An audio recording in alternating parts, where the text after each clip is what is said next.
இந்த millions of dollar பற்றி பேசும்போது நான் சொல்கிறப்ப என்ன சொல்லுவேன்னா, இந்த உலகத்தில் நீங்கள் வாழ்வதற்கான வாய்ப்புகள் இருக்கக்கூடிய காலகட்டங்கள் நீங்கள் கடவுளை நம்பினால் 36,500, கடவுளை நம்பாவிட்டாலும் 29,200.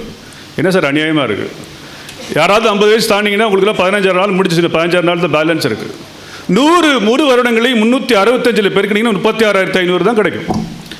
லட்சம் கூட தாண்டல, 36,500 நாட்கள் மட்டுமே இந்த உலகத்தில் நீங்கள் வாழ முடியும். இது 100 full years you are blessed. 80 full years அப்படின்னா என்னன்னா, மெடிக்கல் டெர்மினாலஜியில் 80 வருஷம் தான் ஹெல்த்தியாக இருக்க முடியுங்கிறான். நீ செய்யறதெல்லாம் செய்ய முடியும். இப்போ நான் யூஎஸ் போகிறேன், ஒரு டைரக்டராக இருக்கிறேன் அப்படின்னா ரோட்டரியில் எனக்கு இருக்கக்கூடிய 220 நாடுகள் எங்கே வேணுமாலும் நான் போகலான்னு இருக்கு. 51 வயசு போக முடியும், 80 வயசில் போக முடியுமானா கொஞ்சம் யோசிப்போம். வீட்டுக்காரி திட்டுவா, பொண்ணு திட்டும். அப்போ என்ன சார் அர்த்தம் அப்படின்னா, நீங்கள் உங்கள் கடவுள் ஆசீர்வதிக்கப்பட்டால் 36,000 நாட்கள் வாழ்ந்தாலும் 29,200 நாட்கள் மட்டுமே ஒரு மீனிங்ஃபுல்லாக வாழ முடியும் அப்படின்னு சொல்கிறான். அப்போ it is not question how long you live, how well you live. எவ்வளவு காலம் வாழ்ந்தாய் என்பது முக்கியமல்ல, எப்படி வாழ்ந்தாய் என்பது மிக மிக முக்கியம்.